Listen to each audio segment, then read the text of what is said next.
या पुरचुंडीने शेक घ्या, भरलेली छाती होईल मोकळी, श्वास घ्यायला अडचण होणार नाही. नमस्कार, आरोग्यदायी आयुर्वेद या यूट्यूब चॅनलमध्ये आपले स्वागत आहे. मित्रांनो, बऱ्याच वेळा छातीमध्ये कफ साचल्यानंतर आपल्याला काढा किंवा बाजारातील इतर रेडीमेड औषधे घेता येत नाही. लहान मुले, गरोदर माता किंवा मूळव्याधीसारखे आजार असणाऱ्यांना अशा प्रकारच्या काढ्यांचा किंवा इतर औषधांचा फार त्रास होतो. अशा वेळेस आपण ही जी पुरचुंडी पाहत आहात तिच्या साहाय्याने पाठीला, छातीला आणि माथ्यावर फक्त 5 ते 10 मिनिटे तुम्हाला अगदी सोसवेल एवढ्या प्रमाणात शेक घेतला तर कफामुळे भरलेली छाती मोकळी होईल, बंद झालेले नाक मोकळे होईल आणि तुमची ऑक्सिजन लेवल देखील वाढेल. अशी ही पुरचुंडी बनवण्यासाठी कोणकोणत्या घटकांचा आणि किती प्रमाणात वापर करायचा आहे ते आज आपण या व्हिडिओद्वारे पाहणार आहोत. त्यामुळे हा व्हिडिओ अगदी काळजीपूर्वक बघा आणि चॅनलवर तुम्ही नवीन असाल तर चॅनल सबस्क्राईब करून शेजारील बेल नोटिफिकेशनवर देखील क्लिक करा आणि व्हिडिओला लाईक करा. भरलेली छाती मोकळी करणारा आजचा हा घरगुती उपाय बनवण्यासाठी आपल्याला सर्वप्रथम आवश्यक आहे ओवा. ओवा म्हणजेच अजवाईन अगदी प्रत्येकाच्याच स्वयंपाकघरात उपलब्ध असतो. ओवा खाल्ल्याने देखील कफ नाहीसा होतो, परंतु लहान मुलांना किंवा गरोदर मातांना ओवा खाणे जमत नाही. याशिवाय मूळव्याध असणाऱ्यांना आणि विशेष करून रक्ती मूळव्याध असणाऱ्यांनी ओवा खाल्ल्याने त्यांना आणखी त्रास होतो.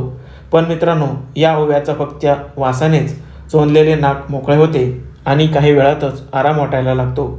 आपण साधारण 2 चमचे एवढा ओवा हातांनीच चुरगळून घ्यायचा आहे.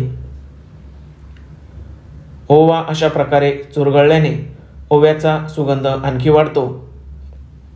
यानंतरचा दुसरा घटक म्हणजे कापूर. बाजारात 2 प्रकारचे कापूर मिळतात, त्यापैकी अशा प्रकारचा आयुर्वेदिक असा भीमसेन कापूर आपण वापरायचा आहे. भीमसेन कापूर देखील सध्या किराणा मालाच्या दुकानात देखील उपलब्ध होतो. या कापराच्या नुसत्या वासानेच ऑक्सिजन लेवल वाढण्यास सुरुवात होते.